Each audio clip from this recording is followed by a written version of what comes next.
안녕하세요. 미국 LA에서 내과 전문의와 신장내과 분과 전문의로 활동하고 있는 닥터 조동혁입니다.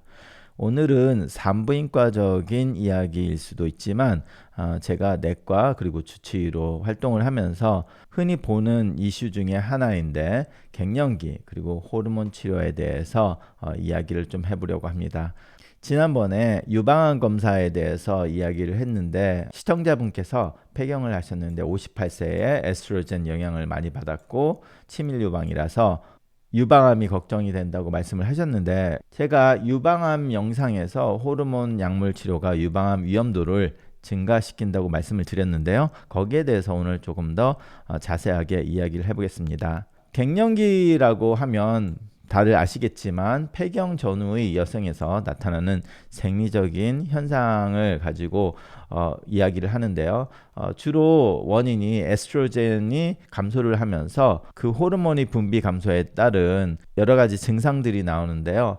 뭐 안면 홍조 그리고 발한, 체온이 오르락 내리락 하는 그런 것을 흔히 경험하시는데요. 그리고 수면 장애도 오고 기분에 변화가 오고 뭐 우울증도 온다든지, 그러고 질이 건조해지고 성욕 감소, 그리고 골밀도도 감소를 하게 됩니다. 폐경의 평균 연령은 49세에서 52세 사이에 일어난다고 하는데, 그렇지만 그거는 평균이고 많은 여성분들이 이 나이대의 전이나 후에서도 일어나게 됩니다.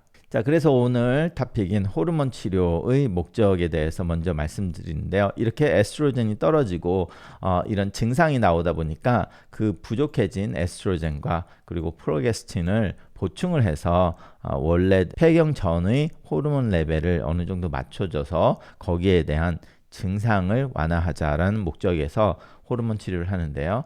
그러다 보니까 효과는 안면 홍조가 좋아지고 뭐 야간 발한 완화가 되고 기분 그리고 수면 개선이 되고 질이 위축이 되는 그런 증상 개선이 있게 됩니다. 그리고 골다공증 예방에 대해서도 좀 쓰고 있는데요. 자, 호르몬 치료가 꼭 필요한 경우는 지금 말씀드린 것처럼 이런 증상이 일어나는데, 이런 증상이 너무 심해서 일상생활에 지장을 주고 생활이 안 되는 그런 분들이 간혹 있는데요. 그런 분들은 호르몬 치료를 고려를 해보고, 폐경이 너무 일찍 와서 40세 이전에서 와서 너무 일찍 이렇게 폐경이 오게 되면 골다공증이 점점 심해질 수도 있고 다른 문제들이 더 심해지다 보니까 호르몬 치료를 고려를 하고요.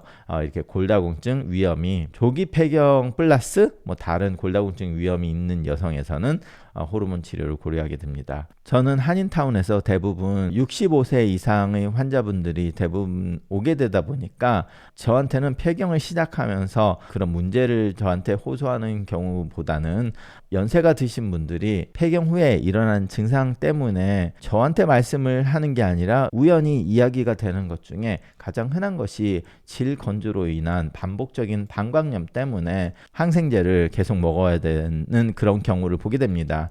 그러면 질 건조증이 있어서 그게 방광염으로 이어지니까 에스트로겐 크림을 발라서 질 건조를 막는 그런 방법이나, 아니면 질 건조증이 오면은 성생활 하는데 통증이 오기 때문에 성생활 기능 저하가 와서 그것 때문에 치료를 하기도 합니다. 자, 그러면 이 호르몬 치료의 부작용과 위험에서는 제가 말씀드린 것처럼 이제 유방암 쪽으로 우리가 신경이 많이 쓰이는데요. 유방암이 생기기 전에도 유방의 압통, 붓기, 질출혈, 두통 뭐 이런 것들이 있습니다. Women's Health Initiative의 연구를 바탕으로서 이제 장기적인 위험에 대해서 문제가 되다 보니까 호르몬 치료를 조심하게 하는데요. 가장 큰 것이 이렇게 유방암 위험 증가가 있어서 문제가 된다. 그리고 60세 이후의 시작 시에는 심혈관 질환 위험이 올라간다. 그리고 DVT, 정맥 혈전이 증가돼서 그것 때문에 다리가 아프다든지 그 혈전이 폐에 가면 사망을 할 수도 있는 그런 문제가 생기기 때문에 이런 호르몬 치료의 심각한 부작용이 있어서 아무나 치료를 하지는 않습니다. 자, 그러면 이 호르몬 치료와 유방암이 가장 중요한데 여기에 대해서는 약간의 컨트로버시가 근래 들어서 생겼습니다. 원래 이론적이고 임상 결과에서도 에스트로겐이 들어가면서 유방암 발생 위험도가 증가한다고 그렇게 생각을 했는데, 2022년 또 다른 임상 실험이 됐고 거기에 자료에 의하면 에스트로겐과 프로게스테론을 콤비네이션 하는 요법에서는 유방암 발생의 위험도가 증가한다고 나왔는데, 반면에 에스트로겐만 치료를 할 때는 유방암 위험이 증가하지 않았다라고 보고를 했습니다.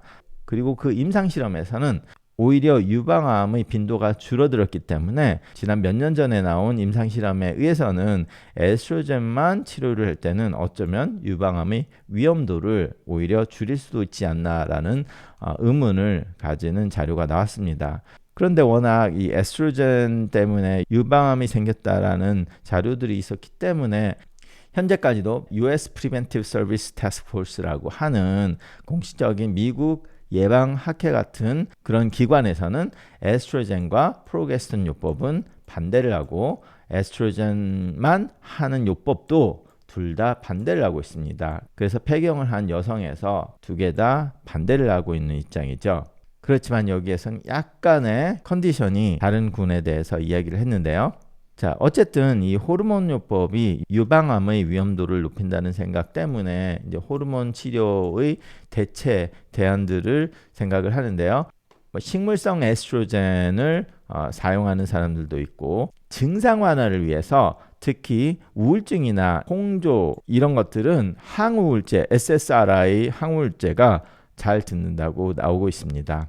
그리고 질의 건조증이나 이런 것 때문에 방광염이 있거나 성생활에 문제가 있어서 제가 주치의로 계신 분들이 이런 문제가 있으면 저는 호르몬 요법을 하지 않고 이제 질의 국소 에스트로겐 크림을 발라서 전신으로 호르몬이 나가지 않는 그런 요법을 해서 유방암이 생기는 위험을 좀 줄이는 그런 요법을 쓰고 있습니다. 방광염 때문에 시작을 하시는 분도 있고, 질이 건조하다 보니까 속옷을 입었을 때 아프다고 하시는 분들도 있어서 이런 에스트로겐 크림을 하면 그런 아픔, 통증도 완화되고 성생활도 완화되기 때문에 효과가 꽤 있어서 좋아하시는 분들이 꽤 있습니다.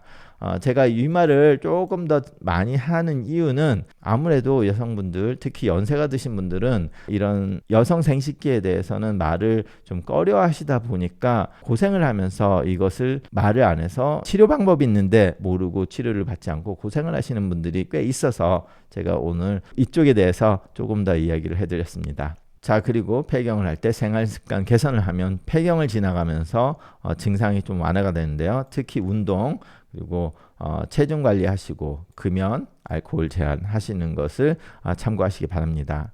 자, 그래서 오늘은 폐경 시에 호르몬 요법에 대해서 말씀을 드렸는데요. 모든 여성에서 호르몬 요법을 하지는 않습니다. 당연히 이런 위험 요소가 있기 때문에 안 하지만, 위험 요소를 자기가 감수하고라도 한다고 하더라도 어떤 문제가 생기냐면, 에스트로겐 호르몬 요법을 하시는 분들이 폐경 때 그렇게 하면은 잘 넘어가는데, 어느 정도 하다가 이제 에스트로겐을 끊을 때 그 폐경 때 나오는 증상들이 그 호르몬 요법을 끊을 때 나오기 때문에 어차피 폐경이 지나가면서 완화 요법으로 해서 지나가는 그런 방법이 더 낫다고 하시는 여성분들도 꽤 있습니다.